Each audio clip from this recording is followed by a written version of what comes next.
Hello.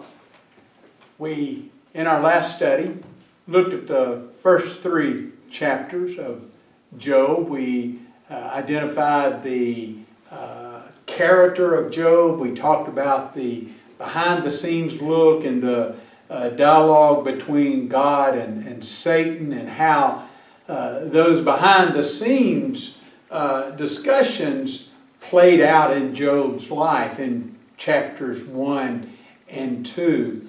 And then in chapter 3, we looked at the 3 questions that Job poses in his lament.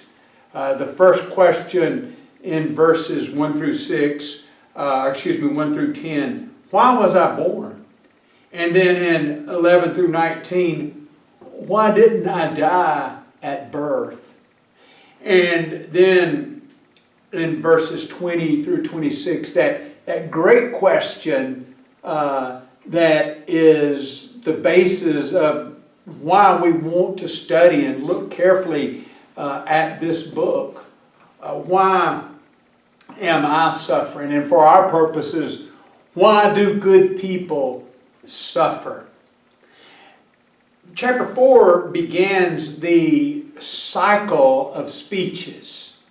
In chapter 4, going all the way through chapter 14, we have the first series of speeches.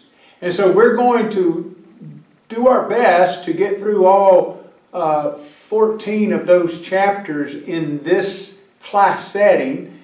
And if we have to carry over into the 3rd class setting before we move into the second series of speeches, we will. But here, what we have is Job's 3 friends. And of course, we're going to find out that at the end of the book, that this 4th friend, Elihu, has also been sitting with them. But he does not engage in this particular debate that Job has with Eliphaz, Bildad, and Zophar. And so his friends have been sitting with him for 7 days and 7 nights in silence. And then Job's lament, or Job's questions that we've just reviewed, are expressed. After he expresses that, then Eliphaz, and some scholars suggest because he goes first, he's obviously the oldest of the friends, he speaks first. And he really gets off to a great start. If anyone attempts a word with you, will you become weary? Can we talk, or is this just going to be too much for you?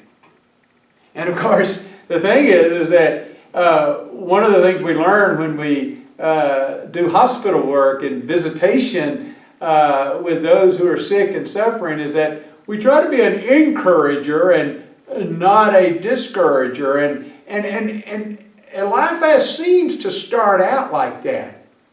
Surely you have instructed many, and you've strengthened weakened hands, and your words have upheld him who was stumbling, and you have strengthened the feeble knees. And now it comes upon you, and you are weary. It touches you, and you are troubled. Is not your reverence, your confidence, and your integrity of your ways your hope? Good start. But he begins to get shaky in the very next sentence in verse 7. Remember now, whoever perished being weak, innocent? Or who were the upright? Or when were the upright cut off? This is really the basis of Eliphaz's argument. In other words, the innocent and the upright simply do not perish. Bad things do not happen to good people. Now, we can back up and say that what we're going to find as we go through these first speeches in this first cycle of speeches is that Job's three friends, they all agree on one thing. Job has sinned greatly. Job has sinned and he needs to acknowledge that he has sinned. But wait a minute. If we, and we'll be doing this a lot this quarter, if we go back to simply verse 1 of chapter 1, there was a man in the land of Uz whose name was Job, and that man was blameless and upright and one who feared God and shunned evil. That's the description that's given. And God was so confident in Job's character that he says to Satan not once but twice, have you considered my servant Job, that there is none like him on the earth, a blameless man and upright, one who fears God and shuns evil. Now that's God's description of Job. But Eliphaz, Bildad, and Zophar are going to contend that he sinned and he needs to repent. And this is how Eliphaz is launching into his argument here in verse 7. Whoever perish being innocent. In other words, you're not suffering because you're innocent. You're suffering because you have done wrong. Now, as is often the case with somebody who is making an argument that they really don't have a leg to stand on, and even later in the speeches, they're even going to make up lies about Job. But on this occasion, in this setting, Eliphaz is trying to shore up the argument that he is making.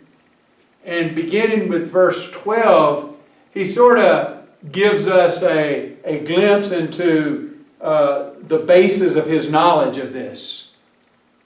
Now, a word was secretly brought to me, and my ear received a whisper of it.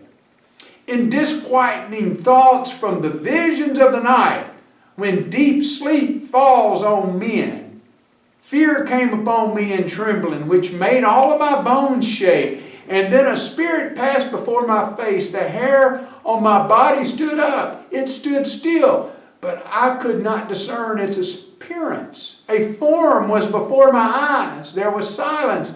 And then I heard a voice saying, can a mortal be more righteous than God? Can a man be more pure? If he puts his trust in his servants, if he charges his angels with error, how much more those who dwell in houses of clay, whose foundation is in the dust, who crushed before a moth. They are broken in pieces from morning to evening. They perish forever with no one regarding. In other words, he received this knowledge in this vision. This is where it came from. Now, let's acknowledge here, it is a fact that no mortal can say that they're more righteous than God. And up to this point, Job has not made that argument.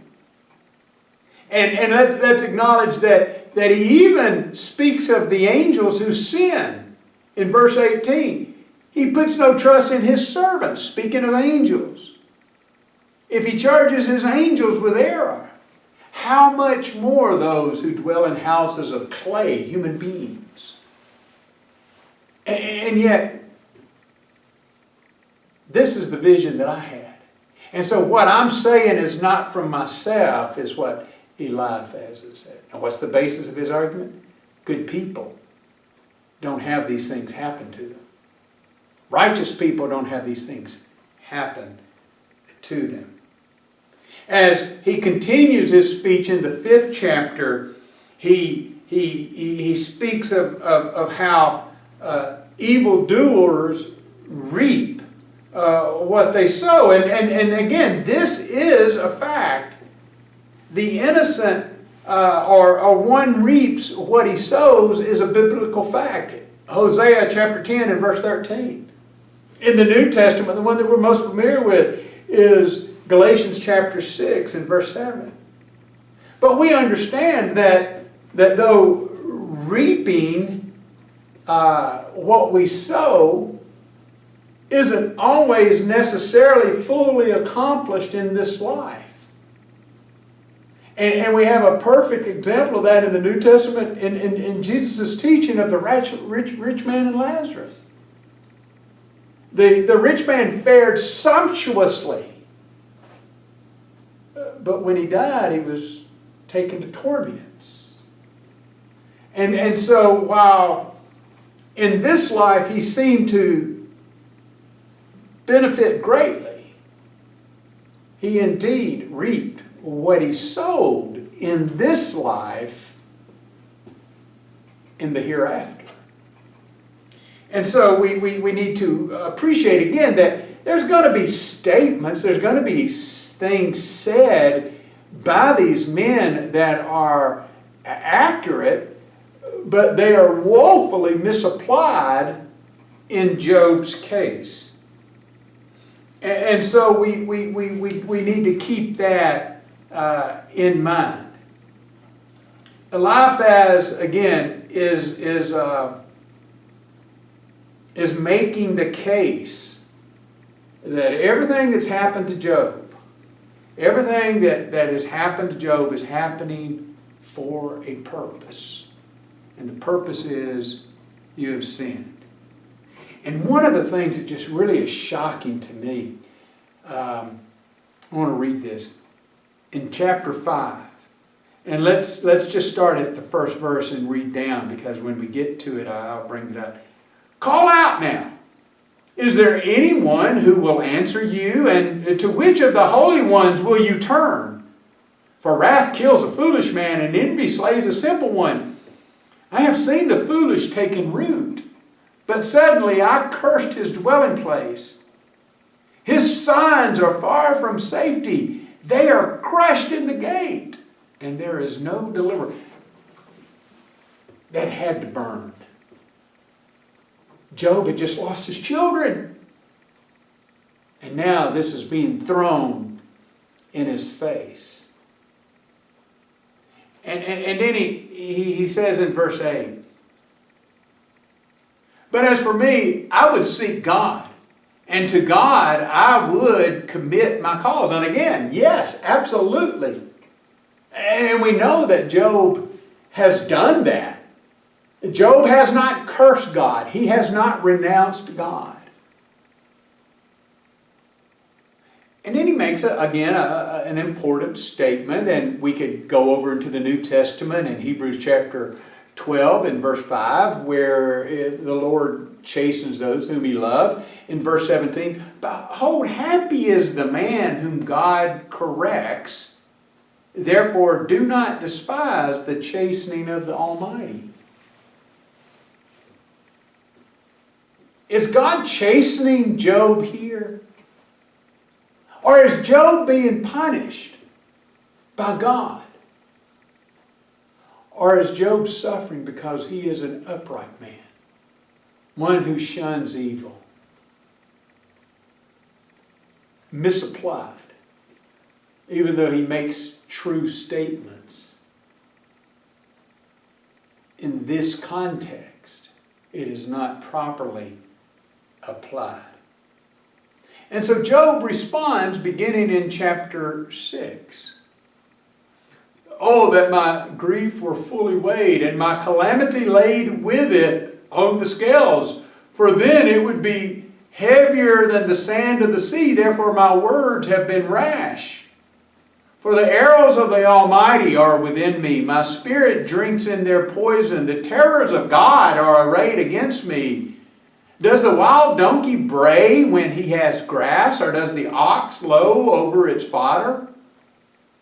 But can favorless food be eaten without salt? Or is there any taste in the white of an egg? My soul refuses to touch them. They are loathsome food to me. Job's response, and this is actually addressed to all of his friends, is an explanation and a justification for his complaint. He contends that God has fired poison arrows. He contends that he has been suffering. And he cannot imagine why this has happened. If you back up to verse 4, and the arrows of the Almighty are within me. Job prays that God will go ahead and cut him off.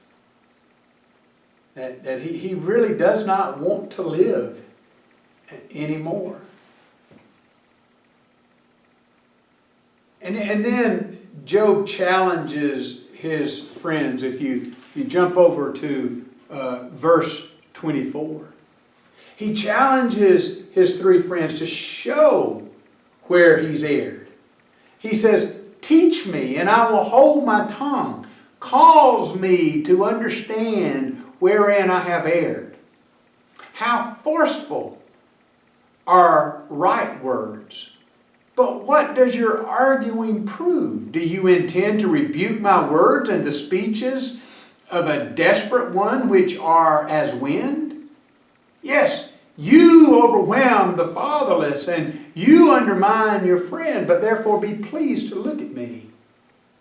For I would never lie to your face. Yield now, let there be no injustice. Yes, concede my righteousness still stands. Is there injustice on my tongue?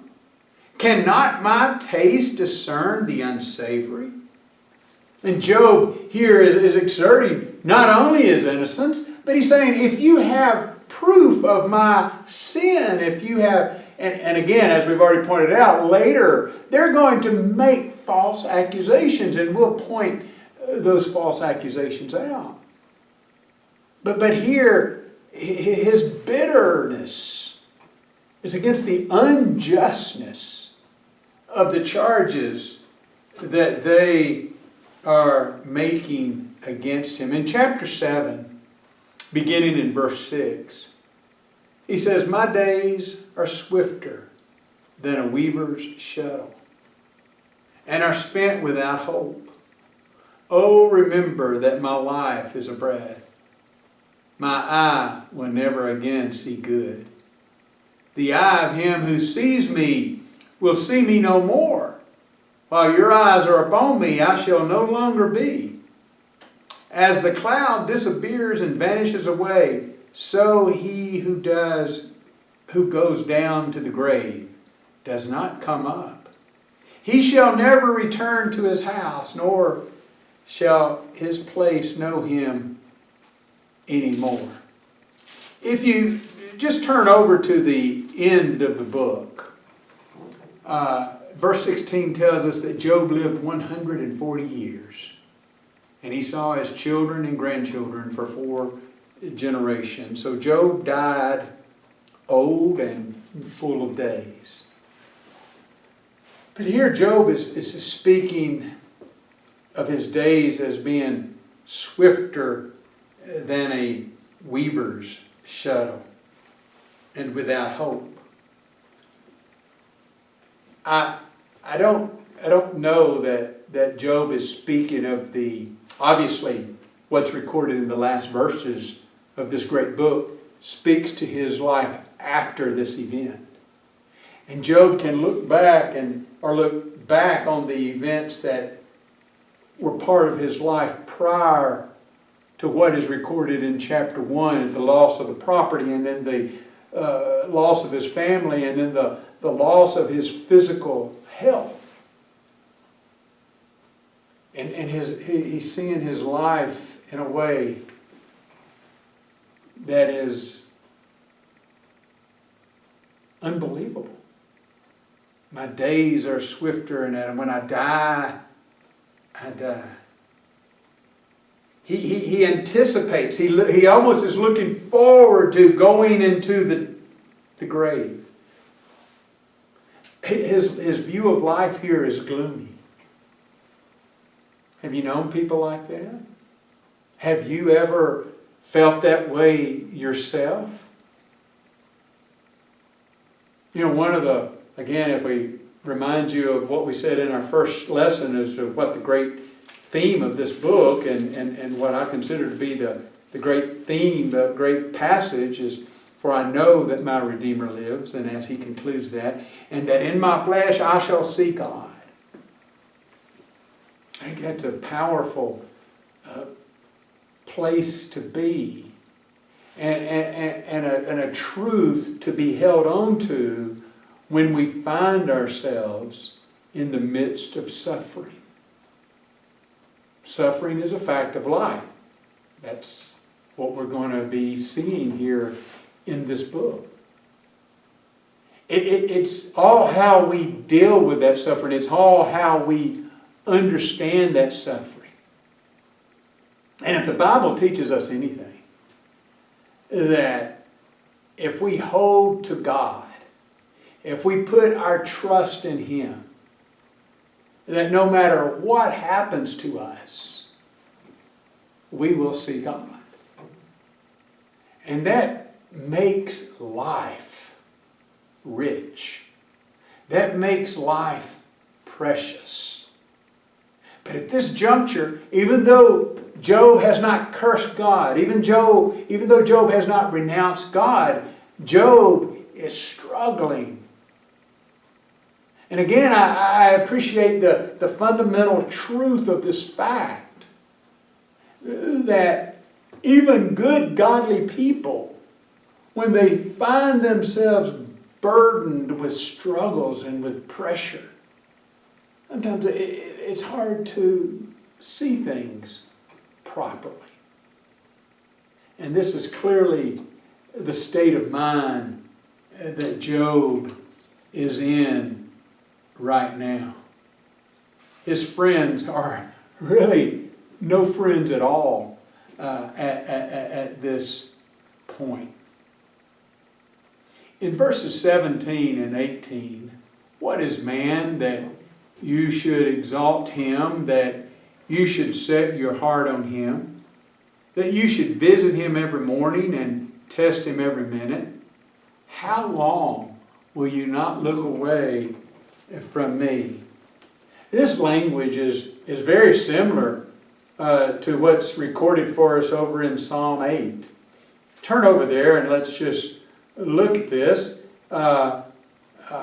It's interesting because there's a contrast to be appreciated. But in chapter 8,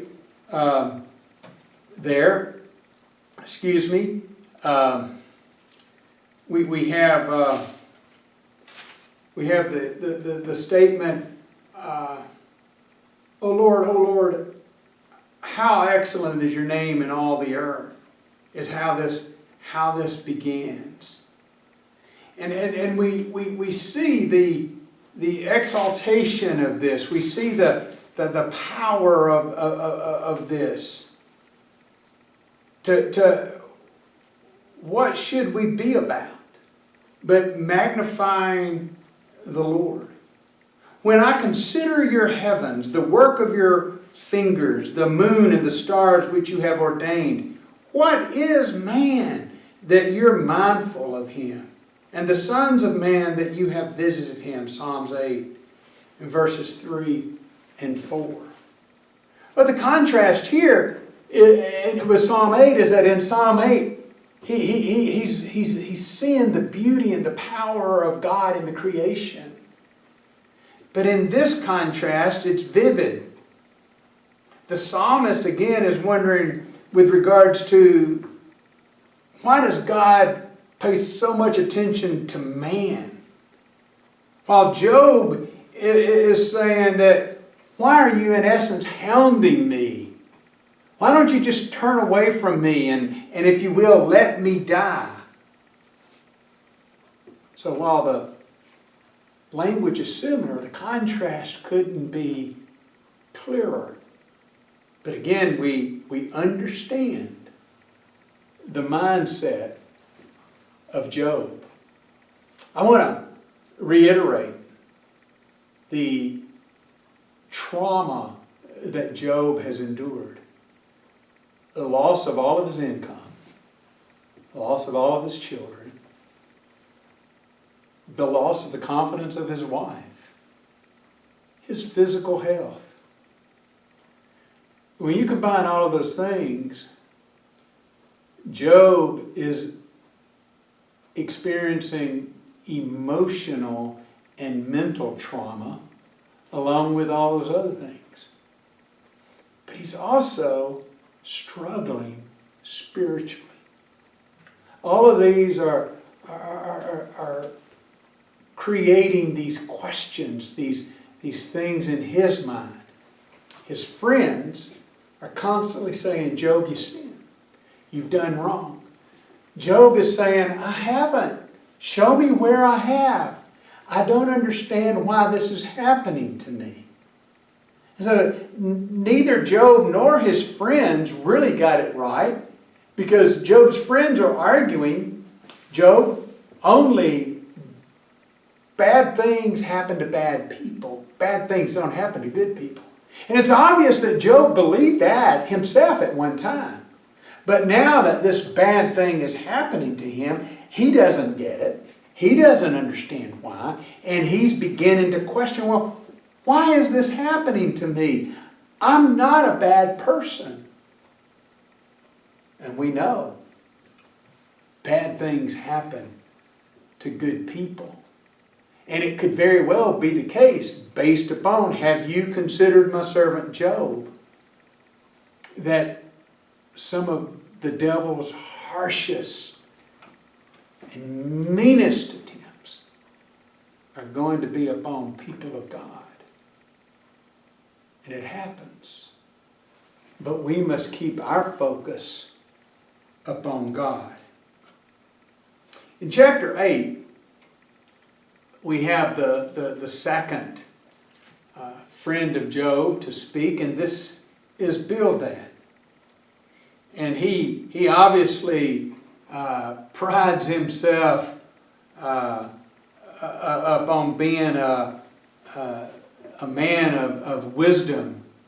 He says in verse 8, for inquire, please, of the former age, and consider the things discovered by their fathers. For we were born yesterday and know nothing, because our days on earth are a shadow. Will they not teach you and tell you and utter words from their heart? You back up and he says there in verse 5, he says, if you will earnestly seek God and make your supplication to the Almighty, if you were pure and upright, surely now He would awake for you and prosper your rightful dwelling place. Though your beginning has been small, your latter end will increase abundantly. Again, nothing wrong with the encouragement to make your supplication, your prayers, your petitions made known to God, the Almighty. Are we to believe that Job never did that? And misapplied. Again, Job, you've sinned. Verse 4, if your sons have sinned against him, he has cast them away for their transgression. And again, second friend brings up something about the children. What miserable comforters, and that's what Job is going to say about them later on. Bildad's argument is based upon the generalization again that righteousness equals prosperity. And correspondingly, a lack of prosperity is because of a lack of righteousness. I'm very careful when I talk about righteousness. The Apostle Paul put it, quoting from the Old Testament, there is none righteous, no, not one. Understanding that our righteousness is of God. But when I think of righteous people in my life, there are some people that always come to my mind, individuals. And what all of those individuals had in common, besides the fact that they were godly people, is that they were all poor by any stretch of the imagination. Think of my grandparents, righteous people. Think of a lady named Mary Richards, who never owned her own home. And I think of others like that. Wealth is not to be equated with righteousness. And we get that. Bildad didn't get it, Eliphaz didn't get it, Zophar didn't get it. I don't think Job got it until this event. And then Job begins to say, look, something's happened here. Now, this takes me to another point with regards to the crisis that Job is experiencing, the trauma that Job's going through. Not only is Job going through a trauma of having lost everything, not only is Job going through the trauma of physical agony, not only is Job going through the trauma of emotional and mental struggles, but Job's theology, Job's understanding of all things as it pertains to God has been turned upside down. And you think about that.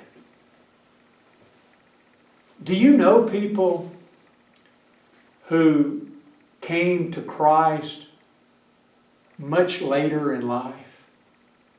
They weren't raised in the church. And they had a set of beliefs, they had a set of convictions. I knew a man one time who I studied with for several months with another gentleman over in Hillsboro. Back in the early 90s, we studied the Bible together. And one night, we were having a discussion about being born again. We had been studying probably 5 to 6 weeks at that time. And that evening, that man got so angry at me, and he got up and he left. And I, to this day, have not laid eyes on him. But about 10 years after that, the man who was in that Bible study with me told me, do you remember? Yeah. He said, I ran into him a few months ago. And he asked about you, and he told me to tell you how sorry he was that he got angry that night and left. And he wants you to know, about a year later, he obeyed the gospel. But it took him that long to reconcile what we had been saying to what he believed. In other words, I turned his whole theology upside down. I turned his whole life upside down. And I was trying to be polite that evening. I asked the guy who was in the Bible study, when the guy left, I said, was I mean in how I said it? Was I saying something? He said, no. He said, you didn't say anything wrong. He's just upset with what the Bible teaches. Job's whole theology's been turned upside down. That's traumatic. That creates a trauma. And if you've never seen that in people's lives, perhaps you've had that happen in your life. But Job here is now coming to grips with the fact that, everything that I believed is not right. There's got to be more to it than this. And so Bildad, in his statement just only in chapter 8. Again, we're not going to take the time to read everything. There are some things here that are accurate, but by and large it's misapplied. And the overriding position, again, as we've stated, righteous people are wealthy, poor people are unrighteous people are poor. That is his argument. And Job's response to Bildad,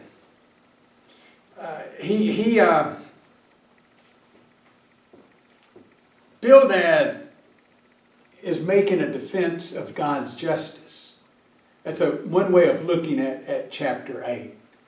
Now, God doesn't need a defense of his justice, but in essence he's saying, Job, you need to repent, and God's justice is always right. And so, if what's happening to you is happening to you because you've sinned, then God is just in making these things happen to you. And so Job answers and said, truly, I know it's so, but how can a man be righteous before God? If one wished to contend with him, he could not answer him. One time out of 1,000. God is wise in heart and mighty in strength, who has hardened himself against him and prospered. He removes the mountains and they do not know. When he overturns them in his anger, he shakes the earth out of its place. Job is contending, and perhaps sarcastically, but Job is contending that God is just, but he wonders, how can any man obtain justice from him? God's just, but how would you know what that screams for? It screams for a redeemer. Because God is just. But I need justification because I cannot justify myself. And so we're justified by faith in Christ Jesus. Why couldn't Job see that perhaps God this event is happening and he can learn something from it? He does in the end, but when he's in the middle of this, he can't see it. In verse 25, we turn over there. Again, Job speaks to his life as he did in verse 7, verse 6. He says here in verse 25 of chapter 9, now my days are swifter than a runner. They flee away, they see no good. They pass by like swift ships, like an eagle swooping on its prey. If I say I will forget my complaint, I will put off my sad face and wear a smile. I am afraid of all my sufferings.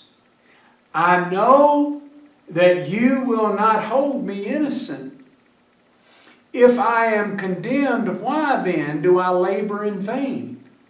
If I wash myself with snow, water, and cleanse my hands with soap, yet you will plunge me into the pit, and my clothes will abhor me. Look what he says in beginning verse 32.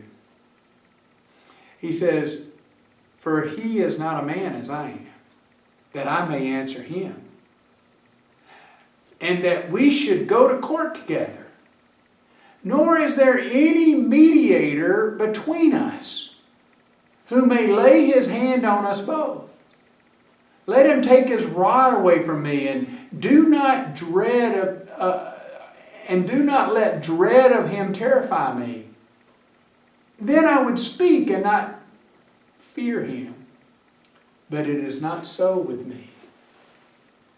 Paul would write to Timothy that there is one mediator between God and man, the man Jesus. Once again, we see one of the great needs of a man, of mankind. and a redeemer and a mediator. And Jesus fulfills both of those. As we move into chapter 11, we have Zophar's first speech. Zophar is far more mean-spirited than Eliphaz and Bildad. Verses 1 through 3. Should not the multitudes of words be answered, and should a man full of talk be vindicated? Should your empty talk make men hold their peace? And when you mock, should no one rebuke you? For you have said, my doctrine is pure, and I am clean in your eyes. But oh, that God would speak and open his lips against you, that he would show you the secrets of wisdom, for they would double your prudence. He goes on in that context, and he's in essence saying, there in verses 5 and 6, that your punishment is being less than you deserve. You're getting a whole lot less than what you deserve. Know therefore that God exacts from you less than your iniquity deserves, and how he ends verse 6. Unbelievable. Unbelievable that one would make such an accusation against another. And in particular, in this case, against a man, I remind you, that has been described 3 times in chapters 1 and 2, 2 times by God, as a blameless and upright man, no one on the earth like him, who fears God and shuns evil. And yet Zophar says, Job, you've sinned, you've done wrong, God's punishing you, and he's not even punishing you to the full extent of what you deserve. In chapter 12, beginning and going through the 15th chapter, which, going through the 14th chapter, which concludes the first series of speeches, Job responds. No doubt you are the people, and wisdom will die with you. That's Job's thesis statement with regards to the 3 arguments that he's heard from his 3 friends. He's certainly being there, suggesting that you're not that smart. You just think you are. And this is how Job sees the behavior and the statements that his friends have declared. I want to just sort of make some quick observations from Job's speech here that is in these closing words of Job from the first series of speeches that I think are so very important. The first one is in chapter 13 and verse 15, where it says, though he slay me, yet I will trust him. Even so, I will defend my own ways before him. He also shall be my salvation, for a hypocrite could not come before him. Job is not only maintaining his integrity. Job is not only declaring it innocent, but he's also declaring his trust in God. And he's also making it clear that God will be his salvation. And then he has what my New King James translation refers to as Job's despondent prayer. And I want to read it and then read perhaps some of the most well-known and familiar verses in the book of Job. Beginning in 13:20, only two things do not do to me. Then I will not hide myself from you. He's speaking to God. He's praying to God. He said, do not, one, withdraw your hand far from me. And let not the dread of you make me afraid. Then call and I will answer, or let me speak. Then you respond to me. How many are my iniquities and sins? Make me know my transgression and my sin. Why do you hide your face and regard me as your enemy? Will you frighten and leave driven to and fro, and will you pursue dry stubble? For you write bitter things against me and make me inherit the iniquities of my youth. You put my feet in the stocks and watch closely all of my paths. You set a limit for the soles of my feet. Now, let me say this, that here what we see is, again, we have this observation that God, you're doing these things to me and I don't deserve them. I acknowledge that's what Job is saying here. But what's so powerful about it is his plea at the beginning. Do not hide myself, or that I will not hide myself from you, and do not withdraw your hand far from me, and let not the dread of you make me afraid. Job is so wanting to have that close relationship with his Creator. And then, as chapter 14 begins, he says, man who is born of woman is a few days and full of trouble. He comes forth like a flower and fades away. He fades like a shadow and does not continue. That is a fact of life. That man that is born of woman is a few days and full of trouble. And it doesn't matter what kind of man you are. We've already acknowledged. Good things happen to bad people. And bad things happen to good people. But when we look at our lives and draw some type of conclusion, if we cannot look at our lives through the shadow of the cross, if we cannot see the impact that Christ has had upon our lives, no matter what happens to us,